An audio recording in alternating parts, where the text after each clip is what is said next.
कहानी की शुरुआत होती है एक साइंटिस्ट से जिसने एक ऐसी टाइम मशीन तैयार की थी जो उसे बिल्कुल एक नए डायमेंशन में ले जा सकती थी और वहां से वापस घर लौटने के लिए उसे और उसके दोस्तों को एक बेहद खतरनाक जानवर और एलियंस की पूरी आर्मी का सामना करना पड़ेगा। तो शुरुआत में हम इसी अलग सी दुनिया को देखते हैं जहां एस्ट्रोनॉट्स का एक ग्रुप एक ऐसे प्लैनेट पर लैंड हुआ जो बिल्कुल धरती जैसा लग रहा था, पर असल में वो प्लैनेट हमसे करोड़ों साल पीछे था। जब वो लोग वहां पर घूम रहे थे तभी अचानक एक एस्ट्रोनॉट को एक जोरदार दहाड़ सुनाई दी। डर के मारे वो जंगल में पागलों की तरह भागने लगा और रेडियो पर मदद के लिए कॉल करने की कोशिश की, लेकिन किसी ने भी जवाब नहीं दिया। और फिर कुछ ही देर में एक बहुत बड़ा डायनासोर उस पर टूट पड़ा और उसे निगल गया। इसी बीच धरती पर हम एक साइंटिस्ट को देखते हैं जिसका नाम है डॉक्टर रिक मार्शल। रिक ने बताया कि भविष्य में अगर हम नहीं सुधरे तो बहुत बड़ी फ्यूल की कमी हो जाएगी। ये तो सब बोलते हैं, लेकिन उसके पास इसका एक अजीब सा सोल्यूशन भी था, समय में पीछे जाना। तब होस्ट ने उन साइंटिस्ट्स का भी जिक्र किया जो इस थ्योरी को गलत मानते हैं। अब ये सारी बातें सुनकर रिक गुस्से में स्टूडियो से बाहर निकल गया, लेकिन बाहर निकलते हुए जब उसने सुना कि होस्ट उसका मजाक उड़ा रहा है तो रिक वापस आया। उस इंटरव्यू के बाद रिक की सारी इज्जत मिट्टी में मिल गई। सब लोग उसका मजाक उड़ा रहे थे और मजबूरन उसे अगले 3 साल बच्चों को पढ़ाना पड़ा। फिर एक दिन जब रिक अपनी क्लास में दोबारा स्टूडेंट्स के सामने बेइज्जत हो रहा था तब उससे मिलने हॉली नाम की एक लड़की आई। वो उसकी पुरानी स्टूडेंट थी। हॉली ने रिक से उसकी रिसर्च के बारे में काफी सवाल किए। रिक ने बताया भी कि मैं बहुत करीब था, लेकिन उस इंटरव्यू के बाद मैं अपनी रिसर्च जारी नहीं रख पाया। मगर अब रिक को अपनी रिसर्च पे वापस लाने के लिए हॉली ने एक अजीब चीज दिखाई। वो रेगिस्तान में गई थी जहां उसे 2650 लाख साल पुरानी एक चट्टान मिली है जिसके अंदर एक लाइटर फंसा हुआ था। उसे साथ में एक क्रिस्टल भी मिला जो काफी एडवांस टेक्नोलॉजी का लग रहा था। बाद में जब हॉली वहां से चली गई तब रिक ने अपनी जेब से लाइटर निकाला और उसने देखा कि वो तो बिल्कुल फिट हो रहा था। ये देखकर रिक की आंखें फटी रह गई। इसका सीधा मतलब था कि उसकी रिसर्च सही है और वो समय में पीछे जाएगा। तभी ये चीज 2650 लाख साल पुरानी चट्टान में मिली है। फिर अगली सुबह हॉली दोबारा डॉक्टर से मिलने गई। जब वो लैब में पहुंची तो उसने देखा कि पूरी लैब बिखरी हुई थी और रिक बहुत ज्यादा थका हुआ था, लेकिन उसने पूरी लगन से काम करके वो चीज बना दी थी जो टाइम मशीन के लिए सबसे ज्यादा जरूरी है। अब सिर्फ एक आखिरी टेस्ट बाकी था। अपना टेस्ट करने के लिए अब वो रेगिस्तान के बीच में पहुंचे। वहां वो विल नाम के एक आदमी के स्टोर पर गए। उन्होंने उससे कहा कि हमें एक गुफा का टूर दे दोगे तुम। थोड़ी बातचीत के बाद साइंटिस्ट एक छोटी सी बोट में बैठ गए और सुरंग के अंदर बढ़ने लगे। इसी दौरान विल ने उन्हें बताया कि ये सुरंग हजारों साल पुरानी है और आज से कुछ 200 साल पहले यहाँ पे कुछ अजीब से जानवर दिखने की रिपोर्ट भी मिली थी। वो लोग जगह को देख ही रहे थे कि तभी रिक के बनाए हुए उस सेंसर ने हवा में कुछ पार्टिकल्स ढूंढ लिए। ये देखकर उन्होंने एम्पलीफायर को ऑन करने का फैसला किया, लेकिन जैसे ही डिवाइस एक्टिवेट हुआ तो रीडिंग्स अचानक से बढ़ गई और वहां पर भूकंप जैसे झटके शुरू हो गए। इस झटके से डिवाइस सीधा पानी में गिर गया। अचानक उस भूकंप ने एक बहुत ही तेज पानी का बहाव पैदा कर दिया जो उनकी बोट को सुरंग के अंदर घसीटते हुए ले गया। फिर कुछ देर बाद वो एक बड़े से झरने तक पहुंच गए जो सीधा उन्हें एक दूसरी दुनिया में ही ले गया। दूसरी तरफ पहुंचने के बाद जब तीनों को होश आया तो उन्होंने खुद को रेगिस्तान के रेतीले पहाड़ों के बीच पाया। और सबसे अजीब बात ये थी कि वो एक वाइकिंग शिप के अंदर पड़े हुए थे जिसे एक वर्ल्ड वॉर 2 के प्लेन ने टक्कर मारी हुई थी। इसका मतलब साफ था कि इस डायमेंशन में टाइम लाइन्स पूरी तरह गड़बड़ा चुकी हैं। अब अपनी थ्योरी सबको साबित करने के लिए रिक ने हॉली से कहा कि रिकॉर्डिंग शुरू करो। वो जगह पर घूमते हुए अपनी रिसर्च के बारे में और डिटेल्स समझाने लगा। लेकिन जब वो लोग डॉक्यूमेंट्री बना रहे थे तब विल की सबसे बड़ी टेंशन ये थी कि अब घर वापस कैसे जाएंगे, क्योंकि इनका वो एम्पलीफायर तो पानी में गिर गया था। तभी अचानक तीनों को एक अजीब सी आवाज सुनाई दी। वो आवाज की दिशा में भागे तो वहाँ उन्हें कुछ केवमैन दिखाई दिए। वहाँ 2 केवमैन मिलकर तीसरे को मारने की कोशिश कर रहे थे। ये मंजर देखते ही हॉली ने तुरंत फैसला किया कि वो ऐसा नहीं होने देगी। उसने उन केवमैन्स का ध्यान अपनी तरफ खींच लिया। उन्हें देखते ही वो आगे बढ़ने लगे। फिर विल ने तुरंत अपनी पॉकेट से लाइटर निकाला, लेकिन उसने लाइटर जलाते वक्त अपनी ही उंगली जला ली और लाइटर जमीन पर गिर गया। फिर दोनों केवमैन ने तुरंत लाइटर उठाया और उसे लेकर अपनी ट्राइब की तरफ भाग गए। उनके हाथ में आग लग चुकी थी। यह वही पल था जब इंसानों ने तरक्की शुरू की। खैर जब वो चले गए तो हॉली तीसरे के पास गई और उससे बातचीत करने की कोशिश की। इसी दौरान पता चला कि उसका नाम चाका है। अब रिक उसकी मदद के लिए आगे बढ़ा और उसके पैर पर लगी हुई चोट देखने की कोशिश की, लेकिन दर्द से घबराकर चाका तुरंत भागने लगा। वो तीनों भी उसके पीछे दौड़ पड़े, लेकिन तभी अचानक उनके नीचे की जमीन टूट गई और चारों नीचे सीधा एक हड्डियों के ढेर के ऊपर जा गिरे।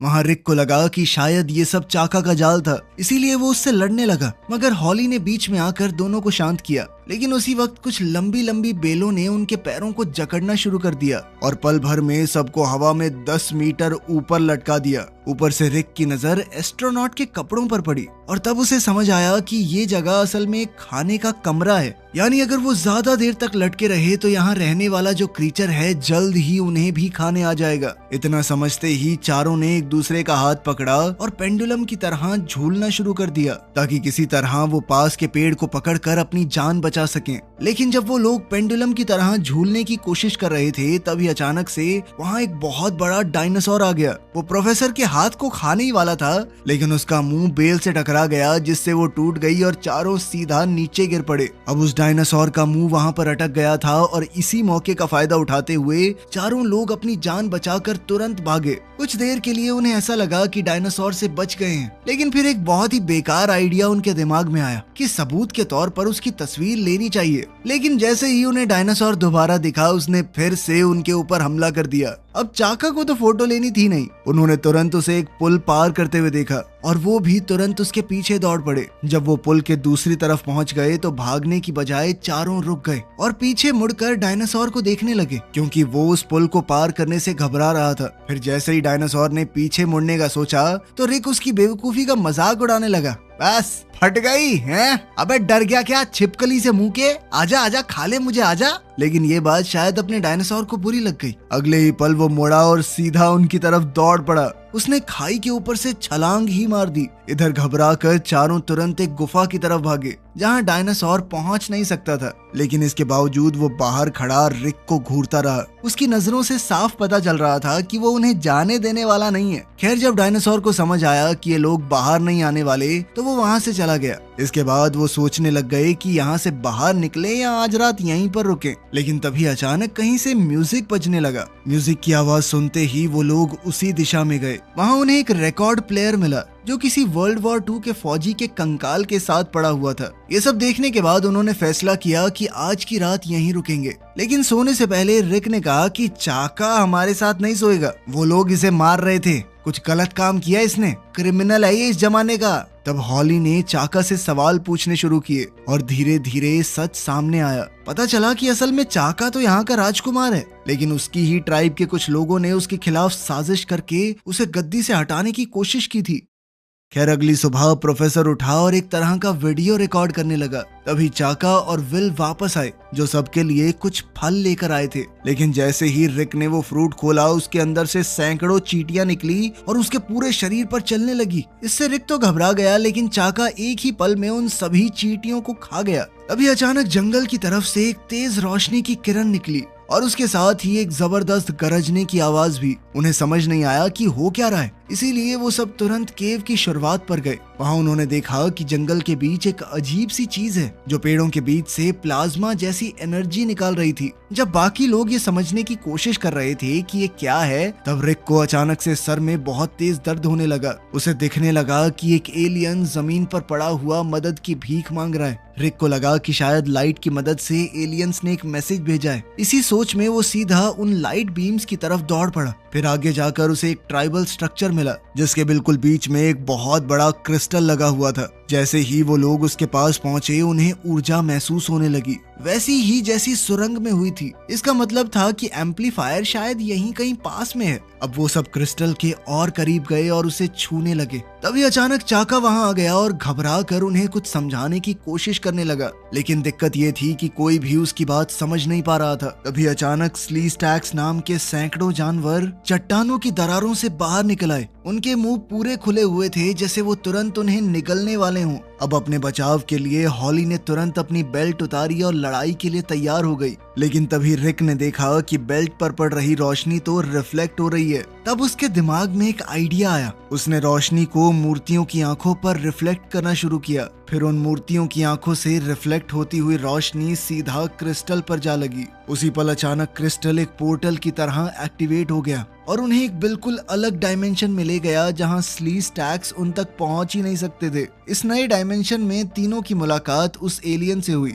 जो रिक को दिखाई दिया था। उसने अपना नाम एनोक बताया और कहा कि मैं गलती से यहाँ पर फंस गया और अब मुझे अपने प्लेनेट पर वापस जाने के लिए तुम्हारी मदद चाहिए। मगर रिक ने कहा कि मैं कैसे मदद करूंगा तुम्हारी, मैं इस टेक्नोलॉजी के बारे में कुछ नहीं जानता। लेकिन एनोक ने बताया कि मैंने जानबूझकर तुम्हें यहाँ पर बुलाया है क्योंकि उसे जान से निपटने के लिए रिक की मदद चाहिए। असल में जान स्लीज टैक्स का लीडर था और अब वो अपनी ताकत का इस्तेमाल करके पूरे ब्रह्मांड पर कब्जा करना चाहता है। एनोक ने बताया कि जान ने क्रिस्टल्स की मदद से उसके प्लेनेट पर भी कब्जा कर लिया है और अगर रिक ने उसकी मदद नहीं की तो जान जल्दी ही धरती पर भी कब्जा करके पूरी तरह इंसानों को खत्म कर देगा। उसने आगे बताया कि जान को अपना मकसद पूरा करने के लिए एक खास तरह के डिवाइस की जरूरत है। ये वही डिवाइस है जो रिक ने बनाया था। एलियन ने कहा कि हमें जल्दी से एम्पलीफायर को ढूंढकर वापस लाना होगा ताकि वो पोर्टल को एक्टिवेट करके उन्हें घर भेज दे और जान को हरा पाए। फिर जब वो लोग डिवाइस ढूंढने के लिए निकल रहे थे तब विल ने कहा कि मुझे थोड़ा शक हो रहा है, क्या हमें इस एलियन पर इतना भरोसा करना चाहिए? लेकिन ग्रुप के बाकी लोगों ने उसकी बात को पूरी तरह नजरअंदाज कर दिया। अब एम्पलीफायर को जान से पहले ढूंढने की दौड़ में ग्रुप वापस जंगल में आया और उन्होंने सिग्नल्स को ट्रैक करने का प्लान बनाया। तभी चाका वापस उनके पास आया और उन्हें अपने पीछे आने को कहा। फिर जंगल में कुछ मील चलने के बाद चारों एक रेतीले इलाके में पहुंच गए जो इंसानी चीजों और छोटे डायनासोर्स से भरा हुआ था। ये सब देखकर उन्हें समझ आया कि उनकी बोट भी यहीं कहीं पड़ी होगी, जिसके बाद रिक समझ गया कि फिर तो एम्पलीफायर भी यहीं कहीं होगा। अब एम्पलीफायर को ढूंढते हुए उन्होंने देखा कि कुछ छोटे डायनासोर एक खास जगह पर इकट्ठा हो गए थे। तभी अचानक आसमान से एक आइसक्रीम ट्रक गिर पड़ा। ये देखकर रिक समझ गया कि डायनासोर्स ने सीख लिया है कि खाना यहीं पर गिरता है, इसीलिए उसने सबको तुरंत वहां से भागने को कहा क्योंकि उसके हिसाब से बड़े डायनासोर भी बस आते ही होंगे। पर अब बहुत देर हो चुकी थी। बड़े डायनासोर्स का एक ग्रुप वहां आ पहुंचा और तुरंत आइसक्रीम ट्रक को तोड़ना फोड़ना शुरू कर दिया। इतना ही नहीं, उन्होंने आइसक्रीम वाले आदमी के भी टुकड़े टुकड़े कर दिए। इसी मौके का फायदा उठाते हुए रिक ने सबसे कहा कि जल्दी यहाँ से निकलो। लेकिन तभी एक और डायनासोर आ गया। इस बार वो खुद टीरेक्स था। उसके साथ ही एक और बहुत बड़ा सा डायनासोर आया। उसको देख के रिक खुश हो गया कि अब ये दोनों आपस में लड़ेंगे और हम भाग जाएंगे। लेकिन उसकी किस्मत खराब थी। दोनों डायनासोर्स ने एक दूसरे को बस कुछ सेकंडों के लिए घूरा और फिर सीधा इंसानों की तरफ मुड़ गए। अब रेगिस्तान में उनका शिकार शुरू हो चुका था। सब लोग अलग अलग दिशाओं में भागे। वहीं रिक जिग-जैग पैटर्न में दौड़ने लगा ताकि डायनासोर कंफ्यूज हो जाएं कि कहां पे हमला करना है। लेकिन डायनासोर काफी चालाक था, उसे बहुत आसानी से पकड़ लिया और इसी चक्कर में उसका बैकपैक नीचे गिर गया। फिर जमीन पर गिरते ही रिक फिर से भागने की कोशिश करता रहा, लेकिन दोनों डायनासोर्स ने मिलकर उसे घेर लिया। अब कोई चारा नहीं बचा था, इसलिए रिक एक पूरी तरह टूटी हुई कपड़ों की दुकान में घुस गया और वहां पुतलों के बीच में छुप गया। लेकिन वहां भी डायनासोर ने उसे ढूंढ निकाला और तुरंत खाना शुरू कर दिया। हॉली ये सब कुछ रिकॉर्ड कर रही थी। तभी दूर से रिक की आवाज आई कि मैं ठीक हूँ। खुशकिस्मती से डायनासोर ने पुतले को पकड़ लिया था, रिक को नहीं। मगर अब भी खतरा टला नहीं था। रिक एक लिमोजीन के अंदर घुस गया और छुपने की कोशिश करने लगा, लेकिन डायनासोर्स ने उसे वहां भी ढूंढ लिया और गाड़ी को पैरों से कुचलने लगे। तब मजबूरन रिक वहां से भाग निकला जब थोड़ी देर के लिए डायनासोर्स का ध्यान भटक गया था। वहीं दौड़ते दौड़ते रिक एक पहाड़ी इलाके में पहुंच गया। वहीं देखते देखते उसकी नजर एक लिक्विड नाइट्रोजन सिलेंडर पर पड़ी और उसके दिमाग में एक आइडिया आया।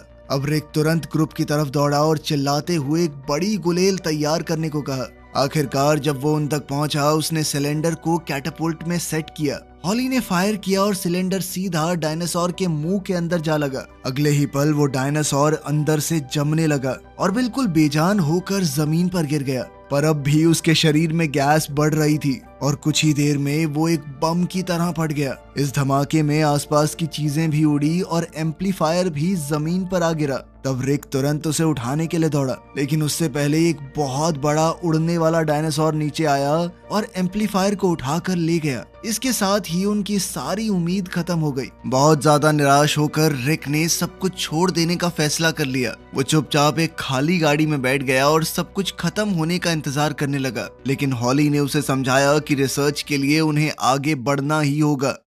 फिर रात होने पर रिक उसके पास एक बैंजो लेकर आया और माफी के तौर पर एक गाना बजाने लगा। लेकिन जब वो गाना गा रहा था तो एक हाथ के साइज का मच्छर वहां आ गया और उसकी गर्दन से सारा खून चूसने लगा। अब रिक धीरे धीरे बिल्कुल पीला और कमजोर हो गया, मगर फिर भी वो बैंजो बजाता रहा।